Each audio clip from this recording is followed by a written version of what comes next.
Om Shri Ganeshaya Namaha Vakratunda Mahakaya Surya Koti Samaprabha Nirvignam Kurume Deva Sarvakarishi Sarvadam Ganganapate Namaha Guru Brahma Guru Vishnu Guru Devo Maheshwaraha Guru Deva Param Brahma Tasmai Shri Gurave Namaha Sarva Mangala Mangalle Shive Sarvartha Sadike Sharanye Trambake Gauri Narayani Namostute Om Gunatito Aksharam Brahma Bhagavan Purushottamaha Jano Janandidam Satyam Uchyate Bhava Bandhanat Om Bhagavate Shri Swami Narayanaaya Namaha Shri Lakshmi Narayanaaya Namaha Shri Radha Krishnaya Namo Namaha Om Namo Narayanaya Om Namo Bhagavate Vasudevaya Om Namah Shivaya Namah Shivaya Namah Shivaya Shri Hanuman Ji Maharaj Ki Jai Dharma Ki Jai Ho Dharma Ka Nash Ho Praniyon Mein Sadbhavna Ho Vishwa Ka Kalyan Ho Namah Parvati Pate Hara Hara Mahadeva Hara. Welcome to Nitya Satsang. Today is the 24th of December 2024. I want to welcome you all to today's contemplative presentation and satsang. We are continuing our exposition of Shri Vivek Chudamani and the concept of bhoga in relation to the Bhagavad Gita shlok Vishayavini Vartante Nirahara Sidehinaha Rasavarjam Rasopesya Param Drishtva Nivartate, and in linking with that, the continuum of Tyag to Bhog, the Tyag and Bhog pendulum, and Vairagya, which is transcendent. So I want to offer my prostrations to all the sages and to Paramatma. Today I want to present this subject from a more neurological standpoint. You can see some slides here that I put together. It's very interesting. Let's try to understand some key concepts here that are relevant, that will connect straight into the scriptures that we're talking about. So first of all, there's something called the reward pathway.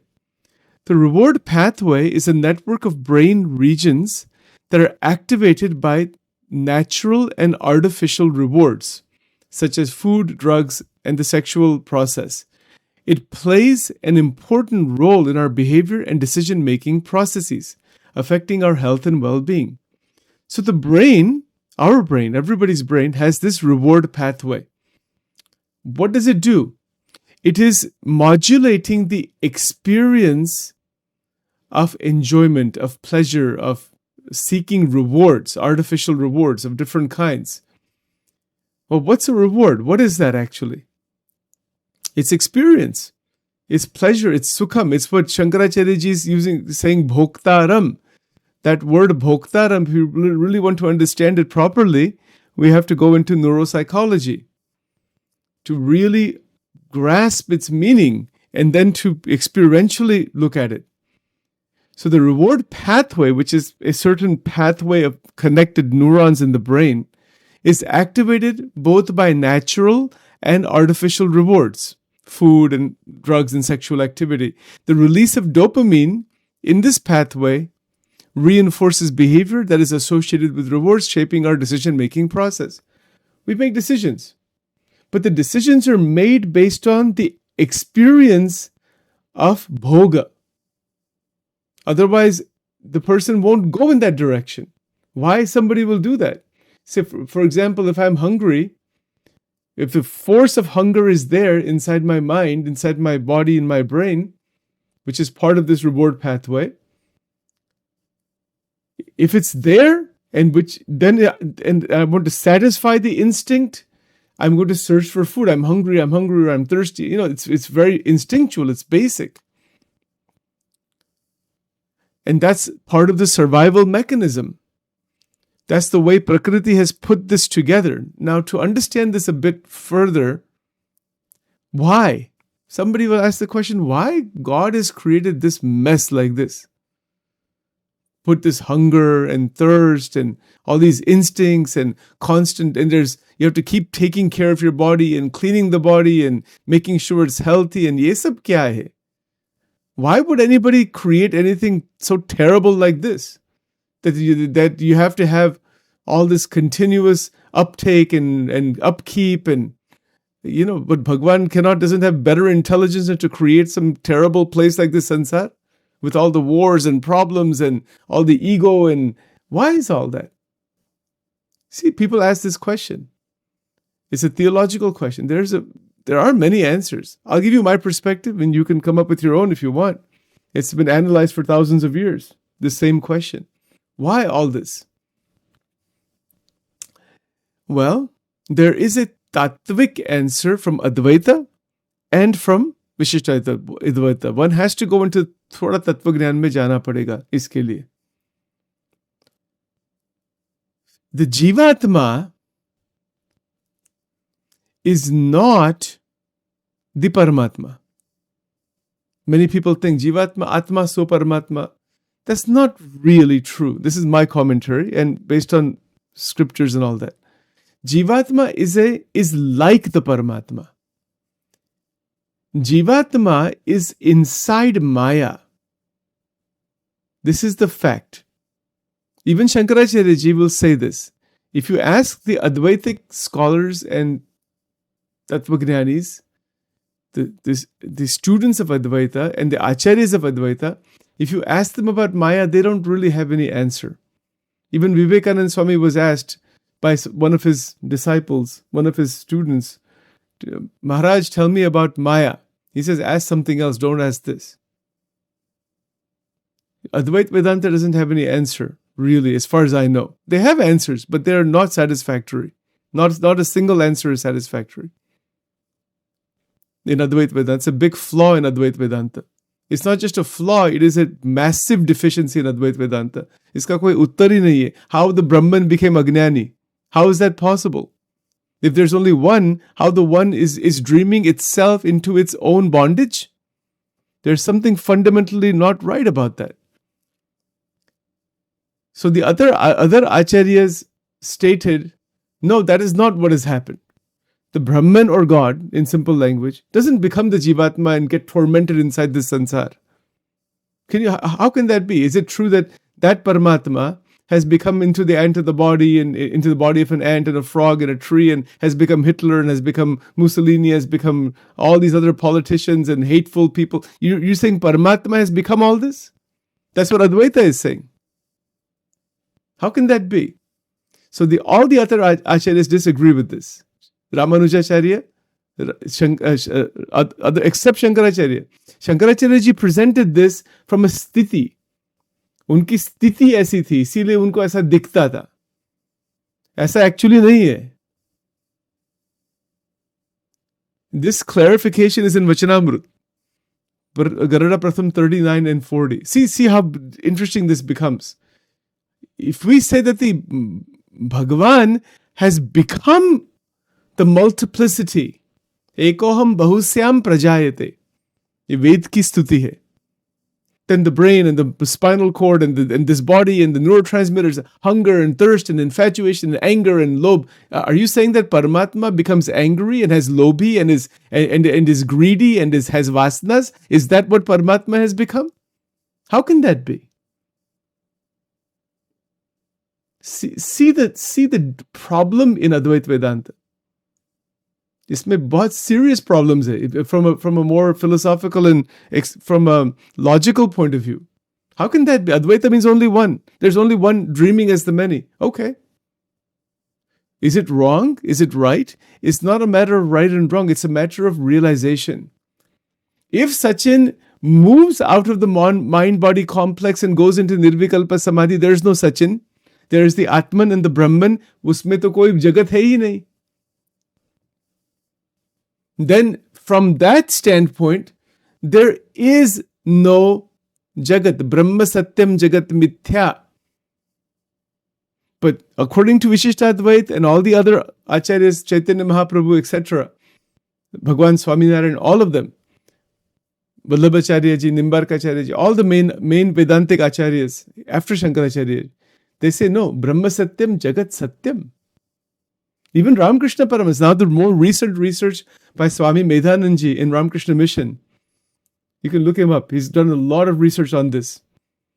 And his interpretation of Ramakrishna Paramahansa's teachings is that not Brahma Satyam Jagat Mithya as Shankaracharya ji is taught. It is Brahma Satyam Jagat Satyam, and he has done the new research on this extensively. And there's a massive book written on this, and it's quite amazing actually. And that is called Vijnana Vedanta. He coined a new term actually called Vijnana Vedanta.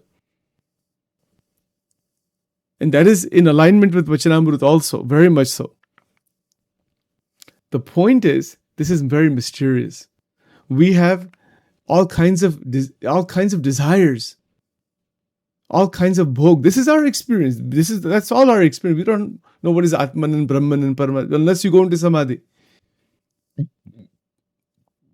और समाधि में जाएंगे, there is Brahman. Upanishadic rishis have all stated, you are that Tattvamasi. Of course, when you realize the Atman and the Brahman, it is one. But Bhagavan and Paramatma have not degraded into the Jivatma in the bondage of Maya. When Bhagavan Krishna says, Devi Esha Gunamayim Mama Maya Duratya, does it mean that Bhagavan Krishna has become the Jivatma and is stuck inside his own Maya as an Agnani ant or a frog or a dog or something? Is that what that means? That's what Advaita Vedanta states. Advaita Vedanta states that one, call it anything you want, is dreaming the many. In fact, it says that the Jagat actually never exists. It is called Ajatavad. Shankaracharya ji's guru, Gauda Padacharya, unke guru the. I'm sorry. Shankaracharya ji's guru is Govinda Padacharya. Govinda Padacharya's guru is Gauda Padacharya.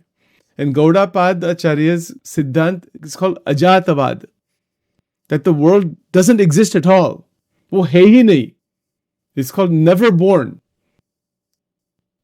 This is pure Advaita Vedanta. If you want to understand this in much more detail, go to Swami Sarva Priyanandaji's lectures on YouTube from Ramakrishna Mission. He's explained all this in a lot of detail. बहुत detail में उन्होंने सब explain किया है. I can explain it also, but I don't have time here. That's the only thing. But look, I'll just give you Sachin's point of view on this. Nobody's wrong. No Acharya in Sanatana Dharma is wrong. It's a matter of perspective. And even to talk to somebody, even for Shankaracharya ji to write any scripture, to give a Upadesham, who are you giving Upadesh to? If you and that person are the same, Upadesh karne ki jarur kya hai?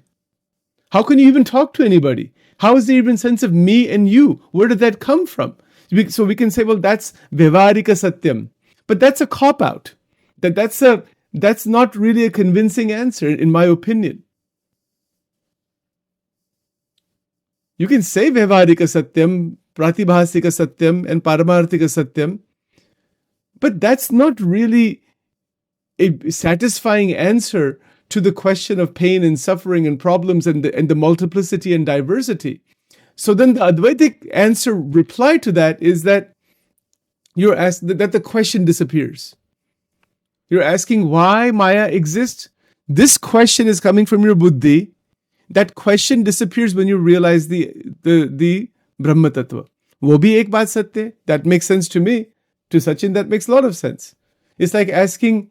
So from that standpoint, from the Advaitic answers, which even Guru Dattatreya has given that answer in the Avadut Gita, that makes a lot of sense.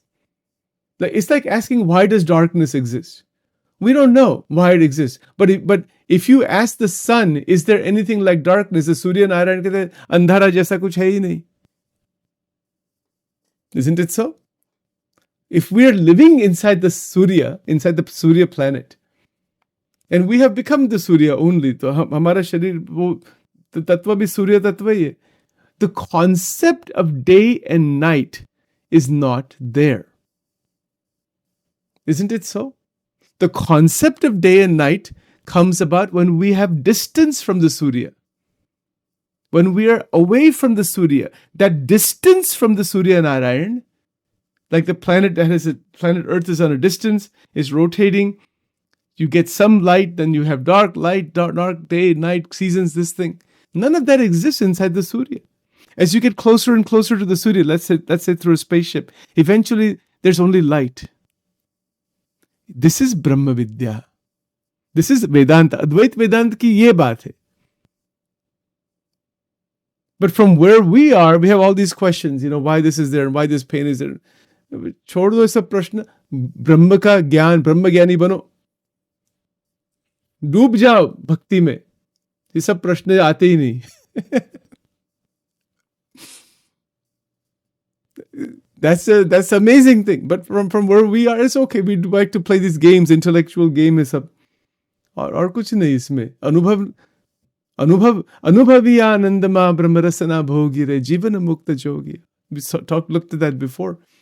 अनुभव में जाना, और जिसको अनुभूति होती है, अनुभव होता है, ये सब प्रश्न रहते ही नहीं. Discussion, debate, this becomes meaningless. किसके साथ डिस्कशन, क्या डिबेट, क्या शास्त्रार्थ कहते हैं इसमें. One position versus another, one opinion versus another. Karo. As an intellectual exercise, do it. It's okay. But realization की बात बहुत अलग है. And that realization is the aim, not intellectual analysis and debate. That's okay to some extent. From where we are, we say, well, why the brain has these neurotransmitters and this pleasure circuitry, and why this hunger instinct and thirst instinct and sexual instinct. There are great answers to these questions based on the tattvic perspective, whether it's Vishishtadvaita or Brahma Vishishtadvaita or Panchbhed. It's a बहुत tattvic बात है. We have to kind of conceptually understand it. But in terms of sadhana, the only thing is whatever we are, we are. We don't know. We have to go with what we have. If Sachin says, I'm thirsty, well, okay, I'm thirsty. I can analyze where it came from, but that analysis is not going to quench my thirst. I had to actually have real water to quench my thirst. Even Shankaracharya, if he was thirsty, he cannot say, well, the water is mithya, thirst is mithya, everything is mithya. No, it doesn't work like that. You could need actual water. It's not mithya. Kya mithya hai? Bakwas baat hai sab. It's not mithya. If you're thirsty, all the Brahma Gyan, all these books you've written will be thrown out. They're not going to quench anybody's thirst. You need the actual water to quench the thirst. How is that mithya? So this is a misinterpretation of Shankaracharyaji's teachings that have happened for thousands of years. And out of that, the problem is something called Shushka Vedanta, where a person has become ahankari. Main hi sab kuch hu.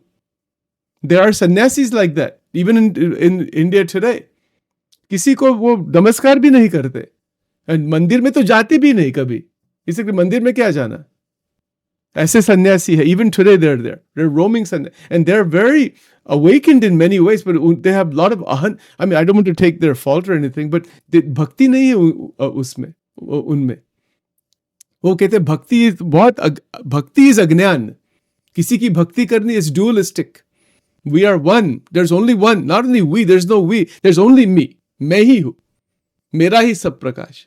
I have met people like this, by the way. Believe it or not, in my life, somehow God has presented me with all these interesting characters. चलो चलती है सब लीला. This is how ahankar can take hold of this Upanishadic ideas. Tattvamasi, aham brahmasmi, मैं ही हूँ. Ahankar. किसकी भक्ति करनी? Krishna and Ram तो मेरी कुछ लहरी है. This point is written in Vachanamrut. Maharaj has put this exact line in Vachanamrut. कितना अज्ञान है ये सब, कितना अहंकार है. This goes on. This is the danger in non-dualistic Vedanta. By misunderstanding even slightly, this kind of foolishness comes about. Bhakti kabhi band honi nahi chahiye. Doesn't matter who you are. Even all the incarnations of God, they have done bhakti.